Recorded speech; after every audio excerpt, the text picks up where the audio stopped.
மனுஷன்ட்ட எல்லாத்தையுமே ஒரு லூசுத்தனம் இருக்குங்க, எல்லாத்தையுமே லூசுத்தனம் இருக்கும். அது எப்ப வெளிப்படுது? அமைதியா இருக்கும், தூங்கிட்டு இருக்கும். அதுக்கு ஒரு சாவி கொடுக்கிறது தான். பொம்மைக்கு சாவி கொடுக்கிற மாதிரி நம்ம கிட்ட உள்ள கிறுக்குத்தனத்துக்கு ஒரு சாவி இருக்கு. அந்த சாவி என்ன? தனியா இருக்கும்போது பாருங்க, யாருமே இல்ல, தனியா இருந்தா அந்த கிறுக்குத்தனம் வெளியே, அது ஒரு சாவி. அவனா ஏதாவது உளறிக்கிட்டு இருப்பான், அவனா ஏதாவது டான்ஸ் ஆடிக்கிட்டு இருப்பான். தனியா இருந்தா என்னத்தையோ முக்காவாசி கிறுக்கா மாறிடுவான். தனியா இருந்தா ஆட்களோட சேர்ந்து இருக்கும் போது அதுக்கு சாவி கொஞ்சம் ஆஃப்ல இருக்கு, எல்லாம் பார்த்துக்கிட்டு இருக்காங்க, நம்ம ஒழுக்கமா இருப்போம், அப்படி இருப்பாங்க. அது மாதிரிதான் அந்த கிறுக்குத்தனத்தை வெளியே கொண்டு வர்றதுதான் இந்த பாடல்கள்லாம். சில பேர் ட்ரெயின்ல போகும்போது பார்த்திருக்கீங்க, சோக பாட்டை கேட்டு அழுதுகிட்டே போவான். எதுக்கிட்ட அழுகுறேன்?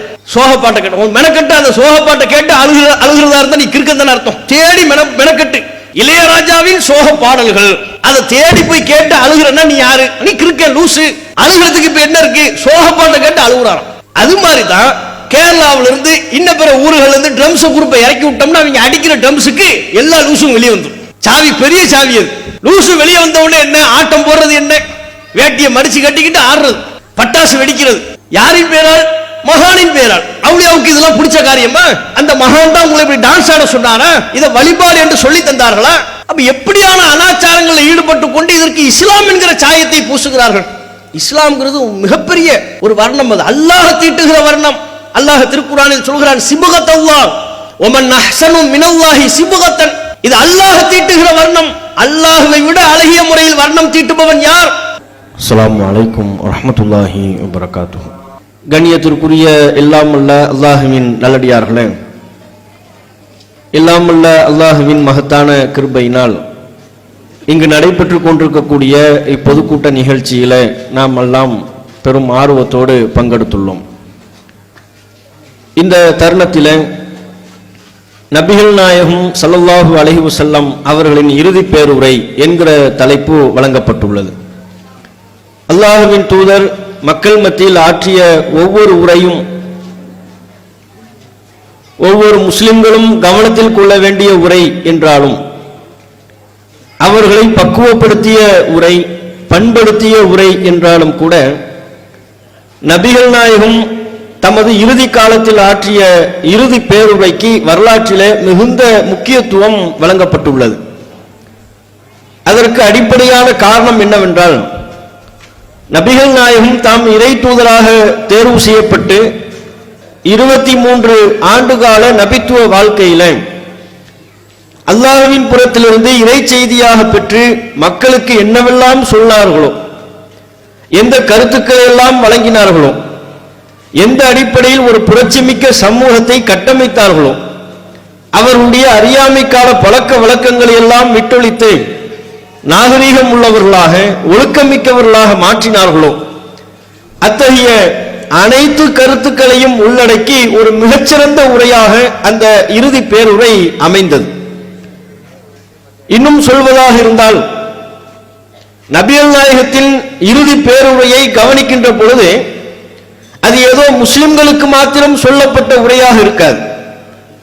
இந்த உலகில் வாழ்கிற அனைத்து மக்களும், அவர்கள் எந்த மதத்தை சார்ந்தவர்களாக இருந்தாலும், முழு மனித சமூகமும் இந்த உலகத்தில் எப்படி வாழ வேண்டும் என்கிற வாழ்க்கைக்கான வழிகாட்டியாக அந்த இறுதி பேருரை அமைந்திருக்கிறது.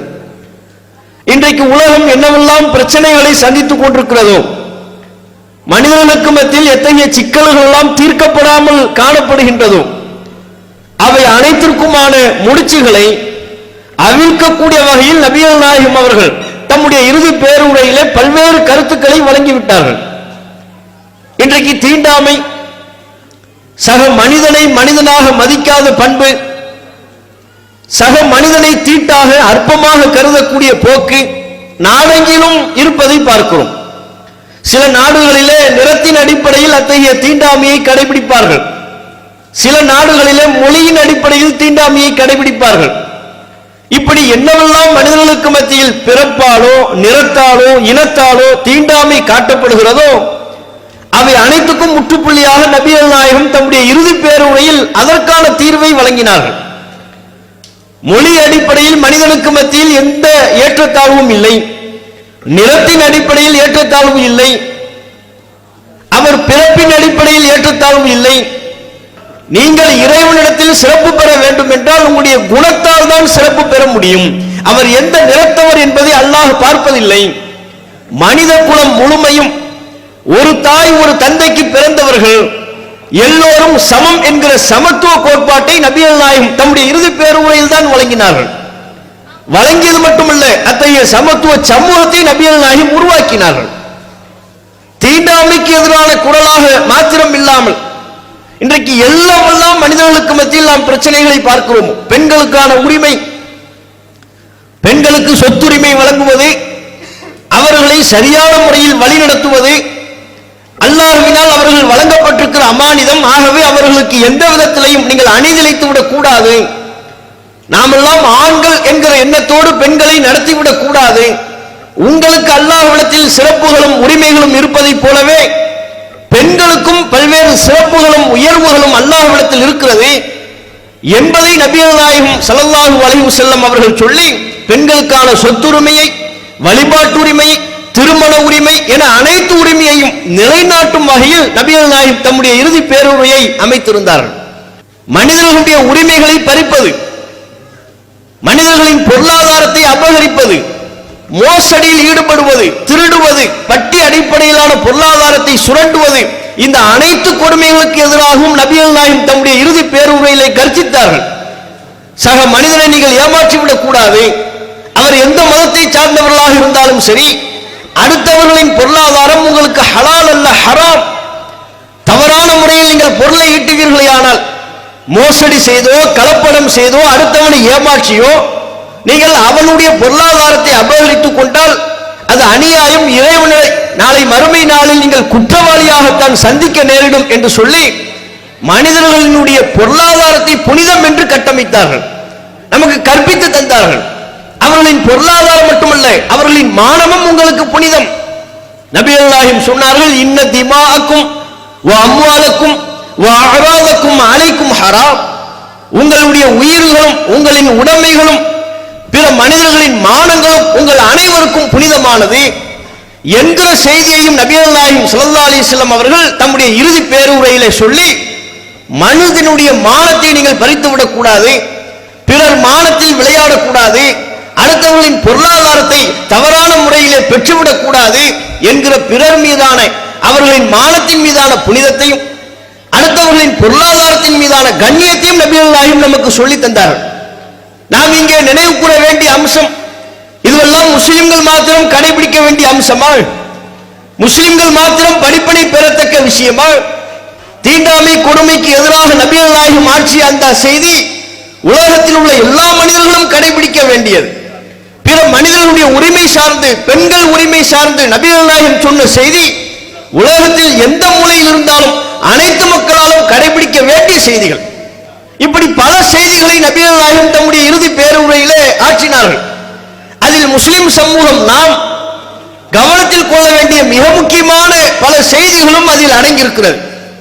நபிகள் நாயகம் அவர்கள் தமது இறுதி பேருரையில் சொன்ன பல்வேறு செய்திகளிலே முக்கியமான அம்சம், அறியாமை கால பழக்க வழக்கங்களை இத்தோடு விட்டுவிடுங்கள் என்கிற செய்தியை நபிகள் நாயகம் சொன்னார்கள்.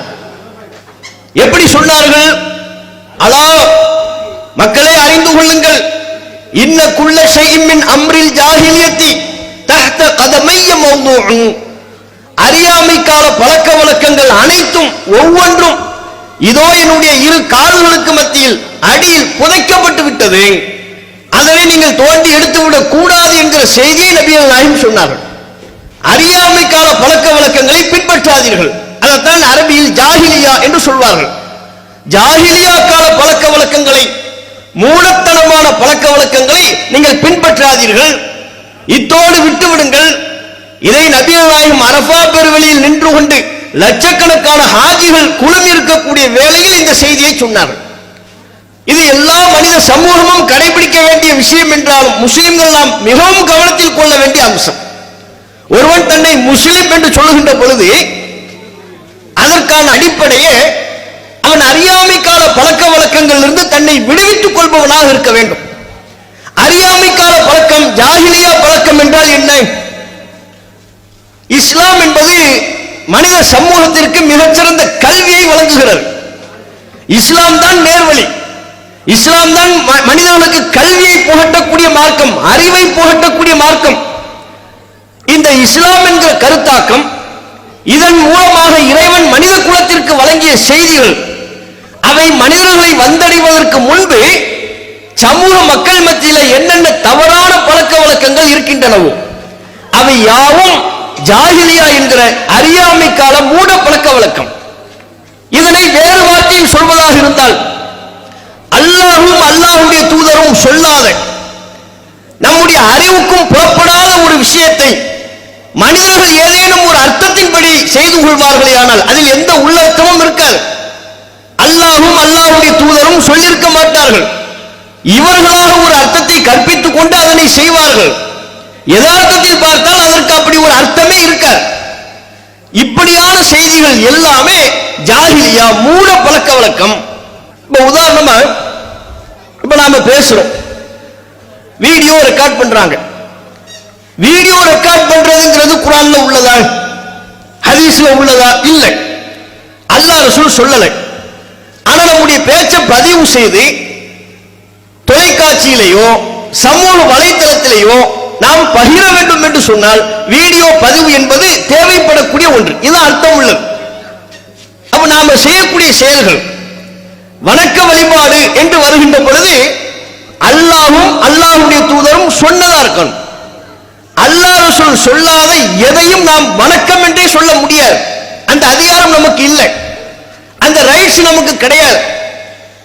நபிகள் நாயகம் அதைத்தான் நமக்கு சொன்னார்கள் வேறு ஒரு சந்தர்ப்பத்தில், மன் அமில அமலன் லைஸ அலைஹி அம்ருனா ஃபஹுவ ரத்துன்.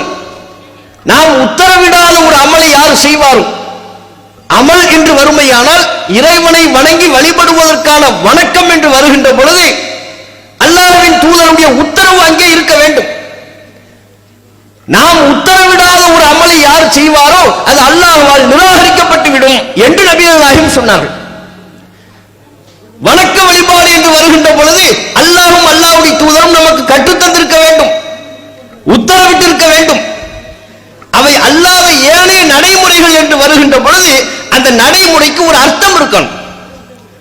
அர்த்தம் இல்லாம முன்னோர்கள் சொன்னாங்க, பெரியார்கள் சொன்னாங்க என்று நாம ஒரு அர்த்தத்தை கற்பித்துக் கொண்டு பொய்யாக முனைந்து கொண்டு ஒன்றை செய்வோமேயானால் அதுதான் மூட பழக்க வழக்கம், ஜாஹிலியா கலாச்சாரம்.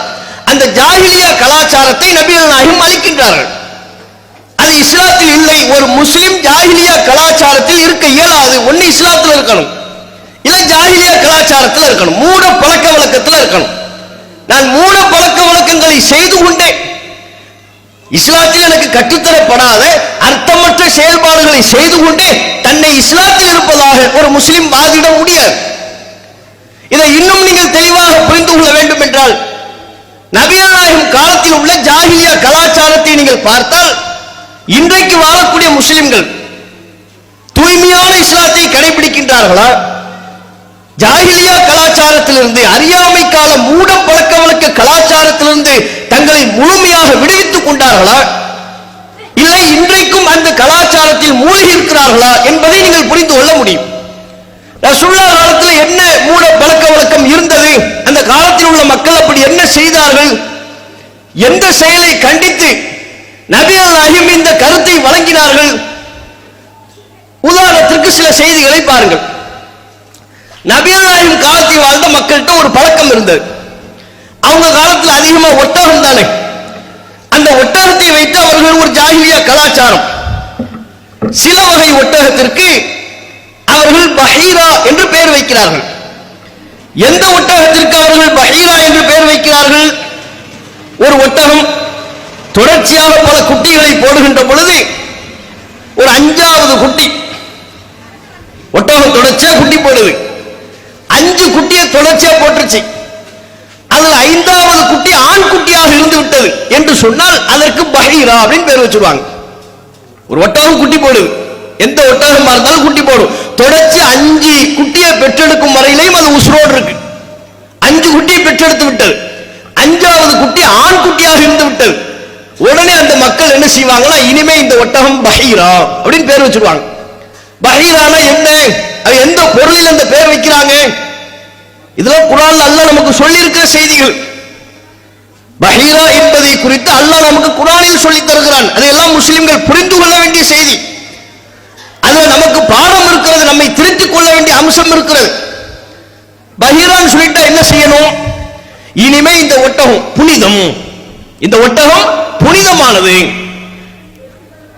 ஆகவே இந்த ஒட்டகத்தில் இனிமே யாரும் பால் கறக்க கூடாது, இந்த ஒட்டகத்தின் மேலே ஏறி யாரும் சவாரி செய்யக்கூடாது, இந்த ஒட்டகம் எங்கே வேண்டுமானாலும் மேயும், யாரும் இந்த ஒட்டகத்தை அடித்து விரட்டக்கூடாது. ஏன்? இது புனிதம். பால் கறக்க கூடாது, மேலே ஏறி சவாரி பண்ணக்கூடாது, அடுத்தவங்க விளை நிலச்சல்ல போய் மேயுதா ஏனைய ஒட்டகங்களை அடித்து விரட்டுவதை போல பஹீரா என்கிற இந்த ஒட்டகத்தை அடித்து விரட்டக்கூடாது. ஏன்? இது கடவுளால் புனிதமாக்கப்பட்ட ஒட்டகம், இது பஹீரா அப்படின்னு சொல்லிடுவான். அப்படி சொன்னார்கள். இன்னும் சில வகை ஒட்டகத்தை சாயிபா என்று பெயர் வைப்பார்கள். எந்த ஒட்டகத்திற்கு அவர்கள் சாயிபா என்று பெயர் வைக்கிறாங்க? ஒரு ஒட்டகம் தொடர்ச்சியா 10 குட்டியை போட்டுருச்சுங்க வைங்க. ஏப்பா இது பெரிய ஒட்டகமா இருக்கு, தொடர்ச்சியா 10 குட்டியை ஈண்டெடுக்கும் வரையிலையும் அது உயிரோடு இருக்கிறது, அந்த அளவிற்கு அதற்கு உடல் வலிமை இருக்கிறது. ஆகவே இது சாயிபா. சாயிபா என்று எந்த பொருளில் சொல்கிறார்கள்? முன்பு சொன்ன அதே அடிப்படையில் இந்த ஒட்டகமும் புனிதமானது, இதுல டிராவல் பண்ணக்கூடாது, இதுல ஏறி பயணிக்க கூடாது, இது ஏனைய நபர்களின் விளை நிலச்சல்ல போய் மேயும் என்றால் அதனை விரட்டக்கூடாது.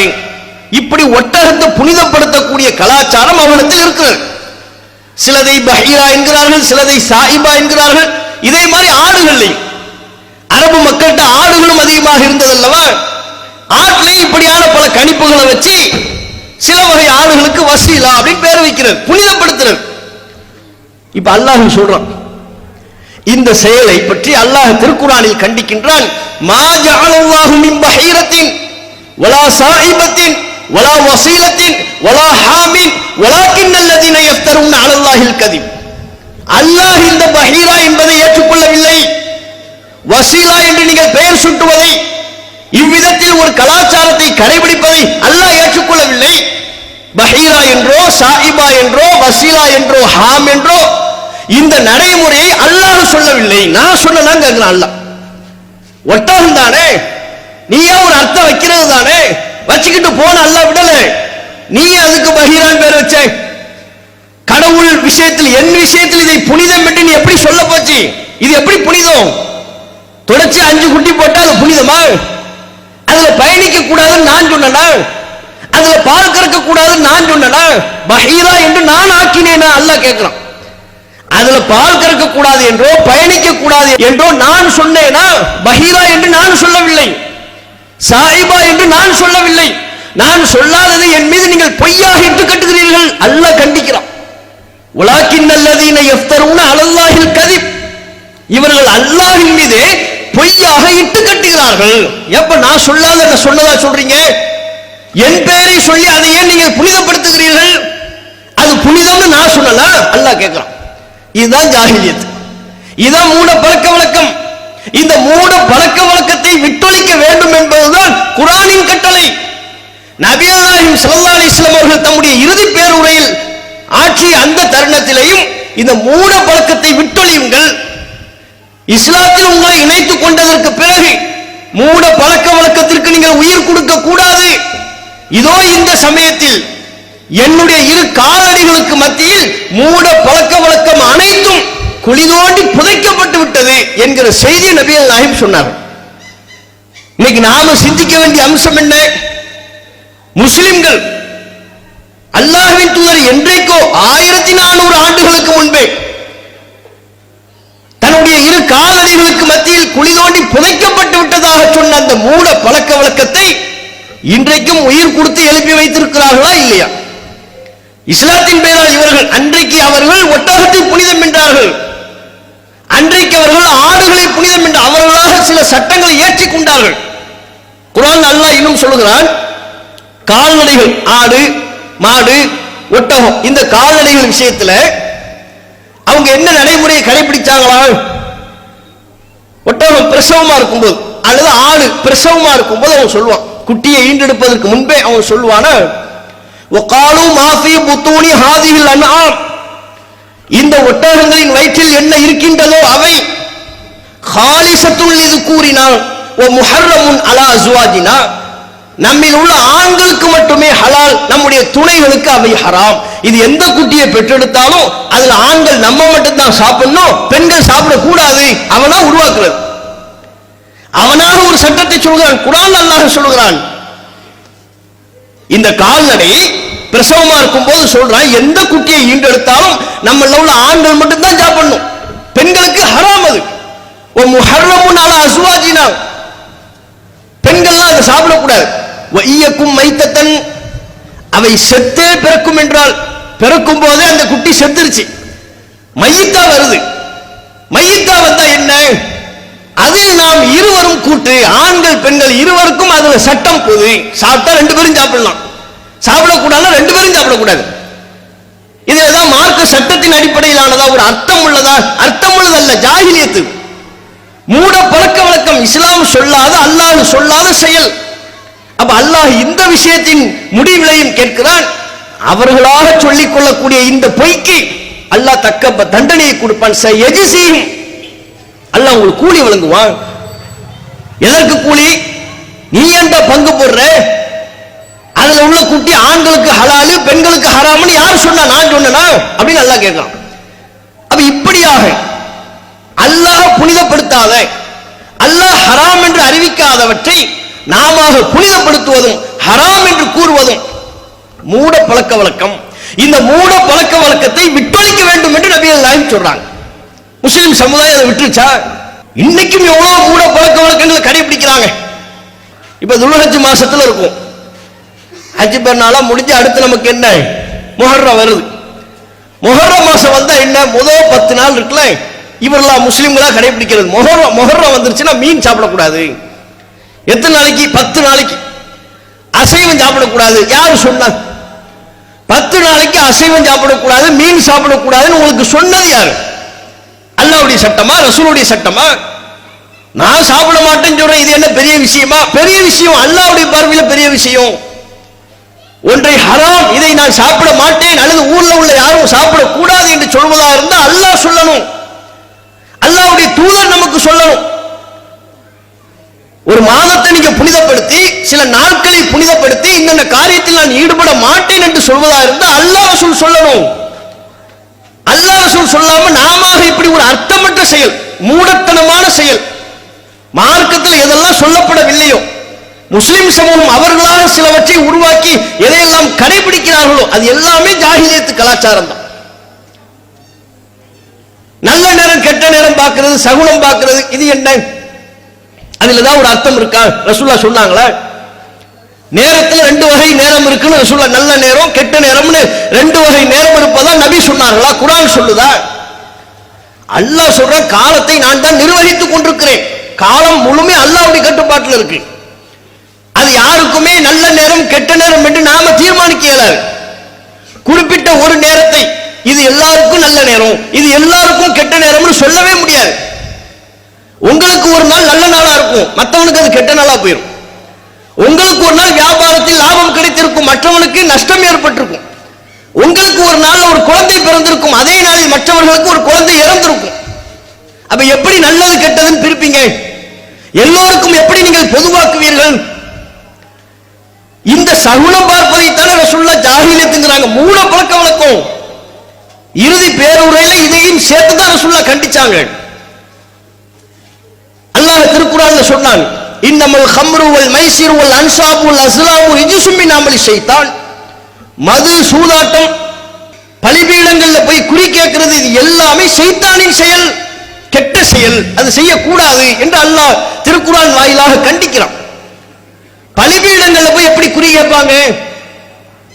ஒரு பயணத்தை ஆரம்பிப்பதா இருந்தா இந்த பயணம் போலாமா வேண்டாமான்னு இருந்தா எழுதுவாங்க, சீட்ல எழுதி போட்டு அங்க சிலைகளை வைத்து வழிபாடு செய்வார்கள் அல்லவா, பலி கொடுப்பார்கள் அல்லவா, அந்த இடத்துல போய் சீட்டை போடுவாங்க. இப்ப நான் பயணம் போறதா வேண்டாமா, அந்த சீட்ல இருந்து எடுத்து எது வருகிறதோ அதன்படி தங்களுடைய செயல்பாட்டை அமைத்துக் கொள்வார்கள். இதான் பலிபீடங்கள்ல குறிப்பாக்குறது. பறவை சகுனம் பார்ப்பார்கள். வீட்டை விட்டு வெளியே வரும்போது பறவை எந்த திசையில போகுதோ அந்த திசையை நோக்கி வியாபாரத்துக்கு போறது. பறவை வலது பக்கமா போச்சுன்னா வலது பக்கத்தில் உள்ள பகுதிகளுக்கு வியாபாரம் போறது. பறவை இடது பக்கமா போச்சுன்னா இடது பக்கத்தில் உள்ள பகுதிகளுக்கு நாடுகளுக்கு வியாபாரத்துக்கு போறது. பறவையை கையில வச்சிருப்பாங்க, இப்படி விடுவாங்க, விட்டு அது வலது பக்கமா போகுதா இடது பக்கமா போகுதான்னு பார்ப்பாங்க. வலப்பக்கமா போச்சுன்னா வலப்பக்கத்துல என்னென்ன நாடுகள் இருக்கோ என்னென்ன பகுதிகள் இருக்கோ அங்க போய் வியாபாரம் பண்றது. இடது பக்கமா போச்சுன்னா அந்த பகுதிகளில் போய் வியாபாரம் பண்றது. இதெல்லாம் அந்த மக்கள் கடைபிடித்த மூட பழக்க வழக்கம். 1400 ஆண்டுகளுக்கு முன்பே ரசூலுல்லாஹ் கண்டிச்ச மூட பழக்க வழக்கம். இன்னைக்கு நம்ம காலத்துல இருக்கா இல்லையா? பறவை சகுனம் தான் பார்க்கறது இல்ல, மத்த எல்லா சகுனமும் பார்க்கிறான். பள்ளி சகுனம் பார்க்கிறான், பூனை சகுனம் பார்க்கிறான், யானை சகுனம் பார்க்கிறான், என்ன சகுனத்தையும் மிச்சம் வச்சிருக்கிறான். காக்கா சகுனத்தை பார்க்கிறான். வெளியே வருவார், வீட்டை விட்டு வெளியே வரும்போது விதவை பெண் வந்துருச்சுன்னா போகக்கூடாது. இவன் போறதே 5 ரூபாய் டீ குடிக்க, அதுக்கு விதவை பெண் வந்ததுனால போக மாட்டேன், இந்த காரியம் உருப்படாது. அப்ப என்ன செஞ்சிருவாராம், உள்ளுக்குள்ள போயிடுவாராம். உள்ள போய் திரும்ப வெளியே வந்து போவாராம். இதெல்லாம் யாரு சொன்ன? குர்ஆன்ல அப்படி இருக்க, ரசூலுல்லாஹ் அப்படி சொன்னாங்களா? அதே மாதிரி இந்த நேரத்தை நல்ல நேரம் கெட்ட நேரம்னு சொல்லுவாங்க. இந்த சகுனத்திலே பல சகுனம் பார்ப்பாங்க. இந்த பள்ளி விழுந்தா அதுக்குன்னு அர்த்தம் காலண்டர்ல எழுதி வச்சிருக்கலாம். கையில விழுந்தா என்ன அர்த்தம், தொடையில விழுந்தா என்ன அர்த்தம், வலது கையில விழுந்தா என்ன அர்த்தம், இடது கையில விழுந்தா என்ன அர்த்தம், ஒரு அர்த்தமும் இல்லை. அதுக்கு இவனா உருவாக்கிக்கிறது. ஏன்னா அது விழுறதா அர்த்தம் எங்கேயாவது ஒரு இடத்துல தான் விழும். அந்த பள்ளி விழக்கூடிய நேரத்தில் இவன் போய் கையை நீட்டினா கையில தான் விழும். பள்ளி விழுற இடத்துக்கு நேரா உட்கார்ந்து இருந்தா தொடையில தான் விழும். தொடையில் விழுந்து விட்டது, காலண்டர்ல பாக்குறது, தொடையில விழுந்தா என்ன, கையில விழுந்தா என்ன, இதெல்லாம் என்ன? இதெல்லாம் இஸ்லாத்துல உள்ளதா? உள்ளங்கை அரிச்சிச்சுன்னா பணம் கொட்டும் வாங்க, கேள்விப்பட்டிருக்கீங்களா? நம்ம முன்னோர்கள் உள்ளங்கை அரிச்சிச்சுன்னா பணம் கொட்டும். எந்த காலத்துல எவனுக்கு கொட்டுச்சு? எவனா ஒருத்தனை காட்டுங்க. இந்த கூட்டத்துல யாருக்குமே உள்ளங்கை அரிக்கல, நமக்கு மட்டும் இப்படி உள்ளங்கை அரிச்சிச்சுன்னா பணம் கொட்டுதுன்னு அர்த்தம் இல்ல, இருக்கிற பணம் போக போகுதுன்னு அர்த்தம். ஏன்? சொறி நோய், இது அரிப்பு, இது ஒரு டிசீஸ், அலர்ஜி, ஒவ்வாமை. டாக்டரை போய் பார்க்கணும், அவர் ஏதாவது அதுக்கு ஒரு பேர் வைப்பார். இன்னைக்கு உள்ள காலகட்டத்தில் நோய்க்கு பேர் வைக்கிறதா பெருசு, புதுசு புதுசா பேர் வைப்பார். பேர் வச்ச உடனே என்ன, அதுக்கு ஒரு 500 ரூபாய் 1000 ரூபாய் இருக்கிற செலவாகுமே ஒழிய பணம் வருமா? நமக்கு கூரையை பிச்சுக்கிட்டு பணம் கொட்டுதா? அப்ப உள்ளங்கை எரிச்சா ஒரு அர்த்தம். சில ஊர்கள் கிராமப்புறங்கள்ல காக்கா கத்துச்சுன்னா சொந்தக்காரங்க வருவாங்கன்னு அர்த்தம். எந்த காக்கா சொல்லிச்சு? ஏதாவது ஒரு காக்கா சொல்லிச்சா? நல்ல நேரம் கெட்ட நேரம் பார்த்தனா ஒவ்வொரு காரியத்தையும் செய்யறாங்க. புதுசா வீடு கட்டினாங்கன்னு வைங்க, அந்த வீடை எப்ப இவரு வீட்டை ஓபன் பண்ணி எப்ப உள்ளுக்குள்ள போகணுங்கிறதுக்கு ஒரு நாள் பார்ப்பாரு. இருக்கிற கிழமையில 7 கிழமை தான். 7 கிழமைக்கு இவரா ஒரு அர்த்தம் வைப்பார். செவ்வாய் வெறுவாய் அல்லது வருவாய், இவர் ஏதாவது ஒண்ணு சொல்லிக்குவார். பொண்ணு கிடைச்சாலும் புதன் கிடைக்காது, பொண்ணு கூட கிடைச்சிருமா, புதன் கிடைக்காத வார வாரம் வருதே புதன்கிழமை. அப்ப ஒரு காரியத்தை எங்க ஆரம்பிக்கணும்? புதன்கிழமை ஆரம்பிப்போம், புதன்கிழமை செய்வோம், புதன்கிழமை வீட்டை ஓபன் பண்ணுவோம். ஏன்பா பொண்ணு கிடைச்சா கூட புதன் கிடைக்காது, தங்கம் கிடைச்சாலும் கிடைக்குமா? புதன் கிடைக்காது. தங்கம் கிடைக்கிறதா இன்னைக்கு உள்ள காலத்துல சவால். புதன்கிழமை அது வார வாரம் வந்துகிட்டு தான் இருக்கு. அப்படியே புது வீடை கட்டிட்டாலும் புது வீட்டுக்காக வேண்டி அழைக்கும் போது என்ன சொல்லுவாங்க தெரியுமா? பால் காய்ச்சறோம் வாங்க. அது என்ன பால் காய்ச்சறது? புது வீட்டுல ஃபர்ஸ்ட் பாலைத்தான் காய்ச்சணுமா? ஏன் டீ போட்டா ஆகாதா? வெண்ணி கொதிக்க வச்சா கொதிக்க மாட்டேன்னு சொல்லுமா? புது வீட்டுக்கு போனோம்னா அடுப்புல போய் முதல் என்னமா பால் பொங்கல், பால் பொங்குனாத்தான் அந்த வீட்டுல பரக்கத்து பொங்கும், ரஹமத்து பொங்கும். அதனால புது வீட்டுக்கு பேரே பால் காய்ச்சும் விழா, பால் காய்ச்சும் வீடு. வீட்டுல பால் காய்ச்சறோம் வாங்க. அதனால புது வீட்டுக்கு வந்திருந்தாங்கன்னா முதல் பால் தான் கொடுப்பாங்க. இதெல்லாம் மூட பழக்க வழக்கம், சாதாரண செயல் நம்ம நினைக்கிறோம். அந்த குர்ஆன் வசனத்தை நம்ம நினைச்சு பார்க்கணும். கால்நடைகளுக்கு அவர்கள் பஹீரா சாயிபான் பேர் வச்சது சாதாரண விஷயம் தான் அவங்க பார்வையில. அல்லாஹ் அதை சாதாரணமா நினைக்கல. உன்னை புனிதம்னு நம்புறதா இருந்தா அல்லாஹ் நான் சொன்னேன்னு கேட்கிறான். ஒன்று ஹராம் என்று நீங்கள் முடிவு செய்தால் அந்த ஹராம் என்று தீர்மானிப்பது நான், நீங்கள் அல்ல. அல்லாஹ்வுடைய பார்வை. என் மார்க்கத்தில் இருந்து கொண்டு நீங்க விளையாடுறீங்களா? எல்லாத்தையும் விட்டுட்டு நான் சொல்றதை கேட்கறதா இருந்தா இந்த மார்க்கத்தில் இரு. அல்லாஹ் நம்ம கிட்ட என்ன கேட்கிறான்? எப்படி உன்னை முஸ்லீம் டிக்ளேர் பண்றியோ, நான் ஒரு முஸ்லீம், நான் இஸ்லாத்தை கடைபிடிக்கிறேன் என்று நீங்கள் டிக்ளேர் செய்து விட்டால் அதற்கு பிறகு முந்தைய கால பழக்க வழக்கத்தை எல்லாம் பின்பற்றி கொண்டு இங்கே இருக்கக்கூடாது. நான் சொல்றதை மட்டும் கேளு. நான் உனக்கு எதை புனிதம்னு சொல்றேனோ அதுதான் புனிதம். நான் உனக்கு எதை ஹராம் என்று சொல்கிறேனோ அதுதான் ஹராம். நான் உனக்கு எதை நல்லது என்கிறேனோ அதுதான் நல்லது.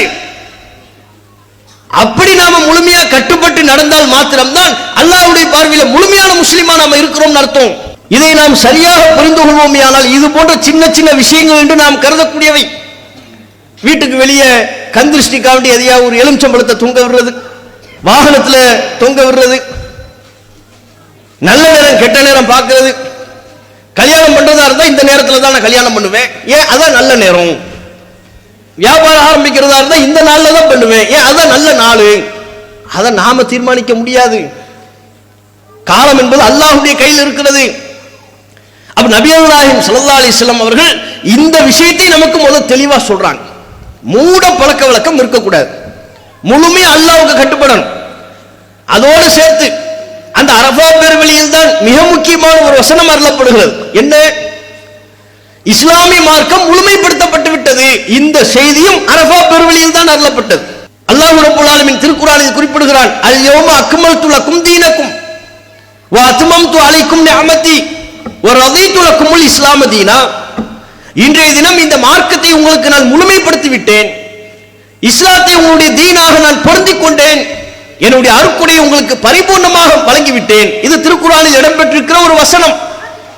இந்த வசனம் இப்போது நாம் அணிந்திருக்கிற இதே துல்ஹஜ் மாதத்தின் அரஃபா பெருவெளியில் அரஃபாவுடைய தினத்தில் அருளப்பட்ட வசனம். இந்த வசனம் நமக்கு என்ன சொல்கிறது? இஸ்லாம் என்பது முழுமைப்படுத்தப்பட்ட மார்க்கம். முழுமைப்படுத்தப்பட்ட மார்க்கம் என்றால் என்ன? இஸ்லாம் மார்க்கம் நபிகள் நாயகம் ஸல்லல்லாஹு அலைஹி வஸல்லம் அவர்கள் காலத்திலேயே முழுமை அடைந்து விட்டது. இனிமே இந்த மார்க்கத்தில் ஒரு புள்ளியை கூட்டக்கூடிய அதிகாரம் கூட நமக்கு இல்லை, ஒரு புள்ளியை குறைப்பதற்குண்டான அதிகாரம் கூட நமக்கு இல்லை அப்படின்னு அர்த்தம். எதையுமே நாம கூட்ட முடியாது, குறைக்க முடியாது. ரசூலுல்லாஹ் காலத்திலேயே இந்த இஸ்லாம் முழுமைப்படுத்தப்பட்டு விட்டது. அல்லாஹ் இந்த இஸ்லாம் என்கிற இந்த மார்க்கத்தை தான் நமக்குரிய மார்க்கமாக, நாம் செல்ல வேண்டிய பாதையாக அல்லாஹ் நமக்கு பொருத்தி இருக்கிறான். அப்ப அல்லாஹ் நமக்கு சொல்லாதவற்றை நாம உருவாக்கி செய்தால் அதை தீன் என்று சொல்வோமே ஆனால், அதை இஸ்லாம் என்று நாம் சொல்வோமே ஆனால், அல்லாஹ் அதை பொருந்திக் கொள்ளவில்லை. இந்த உண்மையை நம்ம புரியணும். அல்லாஹ் நமக்கு பொருந்திக் கொண்டது இந்த தீனுல் இஸ்லாத்தை. எந்த தீனுல் இஸ்லாம்? நபிகள் நாயகம் காலத்தில் எந்த இஸ்லாம் நிலை பெற்று இருந்ததோ, நபிகள் நாயகம் சஹாபாக்களுக்கு எந்த இஸ்லாத்தை கற்றுக் கொடுத்தார்களோ, எந்த இஸ்லாத்தை நபிகள் நாயகம் கடைபிடித்தார்களோ அதுதான் அல்லாஹ்விடத்தில் பொருந்திக் கொள்ளப்பட்ட மார்க்கம். இன்னைக்கு நாம இஸ்லாம் என்கிற பெயரில் எதையெல்லாம் உருவாக்கி கொள்கிறோமோ, ரசூலுல்லாஹ் காலத்தில் இல்லாத எந்தெந்த நடைமுறைகளை இன்றைக்கு நாம் புதிதாக செய்து கொண்டிருக்கிறோமோ, இவை எதுவும் அல்லாஹ்விடத்தில் பொருந்திக் கொள்ளப்பட்டவை அல்ல. அல்லாஹ் பொருந்திக் கொள்ளவில்லை என்றால் அதனுடைய மறு அர்த்தம் என்ன? அல்லாஹ்வின் கோபத்திற்குரியவை என்று பொருள். இஸ்லாத்தை தான் உனக்கு நான் பொருந்தி இருக்கிறேன்னா அதுக்கு என்ன அர்த்தம்? நான் உனக்கு எப்படி வாழ வேண்டும் என்று சட்டம் சொல்லியிருக்கிறேனோ அதைத்தான் நீ ஃபாலோ பண்ணணும், அதைத்தான் உன் மீது நான் திருப்தி பெற்றிருக்கிறேன். நான் சொல்லாத விஷயங்களை நீ பின்பற்றுவாயானால், நான் சொல்லாத பாதையை நீ செல்வாயானால் அதை நான் உனக்கு பொருந்திக் கொள்ளவில்லை, என்னுடைய கோபம் தான் உனக்கு வரும்னு அர்த்தம். இன்னைக்கு அப்படித்தான் அல்லாஹ்வுடைய கோபத்திற்குரிய செயலில் அல்லவா முஸ்லிம் சமூகம் ஈடுபட்டுக் கொண்டிருக்கிறது. ஊருக்கு ஊரு தர்காவை கட்டி வச்சிருக்கிறாங்க. பள்ளிவாசல்கள் இருக்குதோ இல்லையோ, தர்காக்கள் ஊர்கள் தோறும் இருக்கிறது. தர்காவை ஒட்டி பல்வேறு அனாச்சாரங்கள், இஸ்லாத்தில் இல்லாத சடங்கு சம்பிரதாயங்கள் அந்த தர்காக்கள் அவுலியாக்களின் பெயரால், மகான்களின் பெயரால் நடைபெற்றுக் கொண்டிருக்கிறது. முதலில் நாம் என்ன சிந்திக்கணும்? இந்த தர்கா கலாச்சாரம் என்பது இஸ்லாமிய கலாச்சாரமா? ஒரு மனிதன் அவர் நல்லவராக இருக்கட்டும், மகான், இறைநேசர், உலகில் வாழும் போது சரியான அடிப்படையில் இஸ்லாமிய விழுமியங்களை பின்பற்றியவர், மௌத்தா போயிட்டார். அவர் அடக்க ஸ்தலத்துக்கு மேல ஒரு கட்டிடத்தை எழுப்பி வண்ண வண்ண விளக்குகள் போட்டு அதை தர்காவை அடையாளப்படுத்தி அந்த இடத்துக்கு வந்தா உங்களுக்கு எல்லாம் நல்லது, அவர் பெரிய மகான், அவர்கிட்ட வந்து துவா கேளுங்க என்று சொல்லி அதை ஒரு வழிபாட்டுக்குரிய இடமாக மாற்றுவது இஸ்லாமிய கலாச்சாரமா? அல்லாஹ் நமக்கு பொருந்திக் கொண்ட தீனுல் இஸ்லாத்தில் இந்த தர்கா கலாச்சாரம் இருக்கா? அல்லாஹ் நமக்கு எந்த தீனை பொருந்திக் கொண்டானோ அந்த தீன்ல இது இருக்கா? இது கிடையாது, தர்கா கிடையாது. இறந்தவர்களின் சமாதியை வைத்து வழிபாடு செய்யக்கூடிய இந்த கலாச்சாரத்தை அல்லாஹ் நமக்கு கற்றுத்தரவும் இல்லை, இதை அல்லாஹ் நமக்கு பொருந்திக் கொள்ளவும் மாட்டான். ஏன்? ரசூலுல்லாஹ் காலத்தில் இதையெல்லாம் யூதர்கள் செய்தார்கள், நசாராக்கள் செய்தார்கள். நாமாவது இன்றைக்கு யாரையெல்லாம் மகான் என்கிறோம்? யாருன்னே தெரியாது, அவரையெல்லாம் மகான் சொல்லுவோம். அவர் எங்க பிறந்தாரு, எங்க வளர்ந்தாரு, அவர் எப்படிப்பட்ட வாழ்க்கையை வாழ்ந்தாரு பல பேருக்கு தெரியாது. ஆனா மகான், அவர் பெரிய அவுலியா, பெரிய கராமத் அற்புதங்களுக்கு சொந்தக்காரர் என்றெல்லாம் கதைகளை கட்டி மக்களுக்கு மத்தியில் நம்பிக்கை உண்டாக்கி இருப்பாங்க. ஆனா யூதர்களை பொறுத்தவரை யாரோ எவரோ என்று தெரியாதவர்களுக்கு சமாதி எழுப்பல, அவங்களை சீர்திருத்த அல்லாஹ்வால் அனுப்பப்பட்ட நபிமார்களுக்கு தான் தர்கா கட்டினான். நபிமார்களுக்கு. நபிகள் நாயகம் சொன்னார்கள், லஅனல்லாஹுல் யஹூத வன் நஸாரா, யூதர்களையும் நஸாராக்களையும் அல்லாஹ் சபிப்பானாக. ஏன்? அல்லாஹ்வுடைய சாபத்திற்குரிய வகையில் அவங்க என்ன செயல்பட்டாங்க, என்ன தப்பு பண்ணாங்க? இத்தஹது குபூர் அன்பியாஹிம் மசாஜித், அவர்கள் தங்களது நபிமார்களின் அடக்க ஸ்தலத்தை வணங்கும் இடமாக மாற்றி விட்டார்கள். அவங்களுக்கும் நபிமார்கள் அனுப்பப்படுறாங்க. அந்த நபிமார்கள் வாழ்ந்த காலத்தில் சொன்ன செய்தியை கேட்டுட்டு அவங்க மௌத்தானதற்கு பிறகு அவங்க அடக்கம் செஞ்சு அதுக்கு மேல ஒரு வழிபாட்டு தலத்தை எழுப்புறது, அதையே வழிபாட்டுக்குரிய இடமாக மாற்றுவது, அந்த நபிமார்களின் அடக்க ஸ்தலத்தில் போய் கையேந்தி நிற்பது, அந்த நபிமார்களின் அடக்க ஸ்தலத்தில் போய் சஜிதா செய்வது, இதெல்லாம் யூதர்கள் செய்தார்கள், நசாராக்கள் செய்தார்கள். அந்த செயலைத்தான் நபிகள் நாயகம் ஸல்லல்லாஹு அலைஹி வஸல்லம் அவர்கள் இது இறைவனின் சாபத்திற்குரியது. ஏன்? வணக்கத்திற்கு தகுதியானவன் அல்லாஹ் ஒருத்தன் தான். எல்லா நபிமார்களும் மக்களுக்கு சொன்ன செய்தி லா இலாஹ இல்லல்லாஹ், வணக்கத்திற்குரியவன் அல்லாஹ்வை தவிர வேறு யாரும் இல்லை, அல்லாஹ்வை மட்டும்தான் வணங்கணும், அல்லாஹ்கிட்ட மட்டும்தான் துஆ கேட்க வேண்டும், அல்லாஹ்வுக்கு மட்டும்தான் சஜிதா செய்ய வேண்டும். இந்த எல்லா கருத்துக்களையும் உள்ளடக்கியதுதான் லா இலாஹ இல்லல்லாஹ். நாம என்ன நினைக்கிறோம்? வெறுமனே வீட்டுக்கு மேல லா இலாஹ இல்லல்லாஹ்னு எழுதிட்டா முடிஞ்சு போச்சுன்னு நினைக்கிறோம், முஸ்லிம் நினைக்கிறோம். அதுவல்ல, வெறும் எழுத்துல இல்ல முஸ்லிம். அந்த லா இலாஹ இல்லல்லாஹ் நமக்கு என்ன சொல்லுதோ அதை நம்ம வாழ்க்கையில சரியா கடைபிடிக்கணும். நான் அல்லாஹ்வை மட்டும் தான் வணங்குவேன், அல்லாஹ்வை தவிர வேறு யாருக்கும் என் தலை கீழே குனியாது சஜிதா செய்ய மாட்டேன், அல்லாஹ்வை தவிர வேறு யாரிடத்திலையும் கையேந்தியோ மனதாரவோ பிரார்த்தனை செய்ய மாட்டேன். என்னுடைய பிரார்த்தனை, என்னுடைய வணக்கம், என்னுடைய அறுத்து பலியிடுதல் எல்லாமே அல்லாஹ்வுக்கு மட்டும்தான். தொழுகையில் அது தானங்க ஓதுறோம். எல்லாரும் தொழுகையில் நிற்கும் போது ஸ்டார்டிங்ல என்ன சூரத்துல் ஃபாத்திஹா ஓதுறோமா, அந்த சூரத்துல் ஃபாத்திஹாவுல என்ன சொல்றோம்? இய்யாக நஅபுது வ இய்யாக நஸ்தஈன், இறைவா உன்னையே நாங்கள் வணங்குகிறோம், உன்னைத்தான் வணங்குவோம், உன்னை தவிர வேறு யாரையும் வணங்க மாட்டோம், உன்னிடமே உதவி தேடுகிறோம், உன்கிட்ட தான் உதவினா வந்து நிற்போம், உன்னை தவிர வேறு யார்ட்டையும் உதவிக்கு என்று நாங்கள் நிற்க மாட்டோம். மனிதன் என்கிற அடிப்படையில் உதவிக்காக நிற்பது என்பது வேறு. மானசீகமா அல்லாஹ்ட்ட எப்படி உதவி கேட்கிறோமோ, அல்லாஹ் நமக்கு எப்படி உதவான் என்று நம்புறோமோ, அது மாதிரி நான் எந்த மனுஷன்டையும் போய் நிக்க மாட்டேன், எந்த மனிதன்டையும் உதவி கேட்க மாட்டேன், உன்கிட்ட தான் கேட்பேன், உன்னைத்தான் வணங்குவேன். அந்த அல்ஹம்து சூரா ஓதுவதற்கு முன்பு ஸ்டார்டிங்ல என்ன சொல்றோம்? வஜ்ஜஹத், அது அல்லாஹும்ம பாயித் பைனி. வஜ்ஜஹத் ஓதுனோம்னா அதுல என்ன இருக்கு? இன்ன ஸலாத்தி வ நுசுகி வ மஹ்யாய வ மமாத்தி லில்லாஹி ரப்பில் ஆலமீன், என்னுடைய தொழுகை, என்னுடைய அறுத்து பலியிடுதல், என்னுடைய வணக்க வழிபாடுகள், என்னுடைய வாழ்க்கை, என்னுடைய மரணம் எல்லாமும் அல்லாஹ்வுக்கே உரியது. லில்லாஹி ரப்பில் ஆலமீன். நான் தொழுது அல்லாஹ்வுக்கு தான் தொழுவேன், வேற யாருக்கும் நான் போய் தொழ மாட்டேன். அறுத்து பலியிட்டால் அல்லாஹ்வுக்காக தான் அறுத்து பலியிடுவேன். எல்லாத்தையும் தொழுகையில் அல்லாஹ்ட்ட சொல்லிட்டு தர்காவில் போய் சஜிதா செஞ்சா, தர்காவில் போய் கையேந்தி துஆ செய்தால், அவுலியாவே என்னுடைய பாவத்தை போக்குங்கள், அவுலியாவே எனக்கு குழந்தையை தாங்க, அவுலியாவே நோயை நீக்குங்க, இது எப்படிப்பட்ட செயல்? இது இஸ்லாமா? இது அல்லாஹ் நமக்கு பொருந்தி கொண்ட சரியான மார்க்கமா? இது அல்லாஹ் நமக்காக முழுமைப்படுத்தி தந்த மார்க்கத்தில் இந்த தர்கா வழிபாடு கலாச்சாரம் இருக்கா? இல்லையே. இந்த இணைப்பு காரியத்தை செய்வதற்கு அவ்வளவு கூத்து, அவ்வளவு கும்மாளம். தர்கான்னு ஒன்று வைத்துக் கொண்டு, ஊருக்கு ஊர் தர்கா வைத்துக் கொண்டு வருஷத்துக்கு ஒரு கொண்டாட்டம். அந்த கொண்டாட்டத்தில் என்னென்ன தர்காவில் நடக்கிறதே அனாச்சாரம். அதுவே இறைவனின் பெரும் கோபத்தை பெற்றுத்தரக்கூடிய காரியம். அதை தாண்டி வருஷத்துக்கு ஒரு தடவை கந்தூரிங்கிற பேர்ல, விழா என்கிற பேர்ல இவர்கள் செய்யக்கூடிய அத்துமீறல்கள் முழுக்க முழுக்க இஸ்லாத்தின் வாடையே இல்லாத காரியம். என்ன கொண்டு வருவாங்க கந்தூரி கொண்டாட்டத்துக்கு? யானையை கொண்டு வர்றது ஃபர்ஸ்ட். யானை ஊர்வலம். யானைக்கு இஸ்லாத்துக்கு என்ன சம்பந்தம்? அதை ஃபர்ஸ்ட் சொல்லுங்க.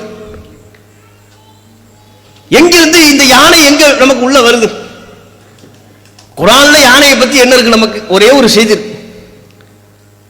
அலம் தர கைஃப ஃபஅல ரப்புக பி அஸ்ஹாபில் ஃபீல், யானை படையை உமது இறைவன் என்ன செய்தான் என்று நீங்கள் பார்க்கவில்லையா? ரசூலுல்லாஹ் பிறந்த காலத்துல காபாவை இடிக்கிறதுக்காக வேண்டி அப்ரஹாங்கிற மன்னன் வந்தான், யானை படையோடு வந்தான், காபாவை இடிக்க முற்பட்டான். அல்லாஹ் அந்த யானை படையினரை அல்லாஹ் அழித்தான், காபாவை அல்லாஹ் பாதுகாக்கிறான் என்பது செய்தி. இதுல தானே யானை வருது நமக்கு. வேற எந்த வகையில யானைக்கு நமக்கு சம்பந்தம் இருக்கு? இவர் என்ன செய்யறாரு? தர்கா கந்தூரி கொண்டாட்டம்னா தமிழகம் முழுக்க யானை வந்துடும். யானைக்கு மேல கொடி. எப்படி அன்றைக்குள்ள நபிகள் நாயகம் காலத்தில் உள்ளவர்கள் அந்த ஒட்டகத்தை புனிதப்படுத்தினாங்களோ, ஆடுகளை புனிதப்படுத்தினார்களோ, பஹீரா சாஹிபான்னு சொன்னாங்களோ, அது மாதிரி இன்றைக்குள்ள முஸ்லிம்கள் தர்கா வழிபாடு என்று வந்துவிட்டால் தர்கா கந்தூரி கொண்டாட்டம் வந்தா யானை வந்துடும். யானையை புனிதப்படுத்துறது, அதை குளிப்பாட்டி சந்தனம் பூசி நறுமணம் பூசி ஸ்ப்ரே அடிச்சு எது யானைக்கு பூ போட்டு அதுக்கு மேல பெரிய ஒரு விரிப்பை விரிச்சு அவங்க புனிதம்னு சொல்லக்கூடிய அந்த கொடியை அது யானைக்கு மேல வச்சு யானையை ஊர்வலம் தெருக்குள்ள இருக்கிறது 5 தெருவா இருந்தாலும் 5 தெருவிலேயே ஒரு ரவுண்டு யானை வந்தோம்னா அந்த யானை எப்படிலாம் புனிதப்படுத்துறாங்க நாங்க சின்ன பிள்ளையில பார்த்துருக்கிறோம். திருநெல்வேலி பகுதிகளிலையும் இந்த யானையை கொண்டு வந்து ஊர்வலம் நடத்துவது கந்தூரி கொண்டாட்டங்களில் ஈடுபடுவது உண்டு. யானையை எந்த அளவுக்கு புனிதப்படுத்துவாங்கன்னா வீட்டுல இருந்து சொல்லி அனுப்பி வைப்பாங்க, போ யானை கந்தூரி யானை வருது போங்க, யானையை போய் பார்க்கறது பாக்கியம்.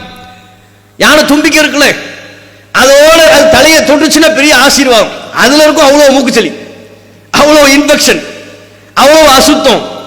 சில நேரம் ஆசீர்வாதம் பண்ற நேரத்தில் தும்பிடும், முடிஞ்சு போச்சு. இப்ப கண்டுபிடிச்சிருக்கிறான் எபோலாலாம், அதையெல்லாம் தூக்கி சாப்பிடுற வைரஸ்லாம் அதுல இருக்கும். அது ஆசீர்வாதம். எப்படி அது ஆசீர்வாதமா மாறும்?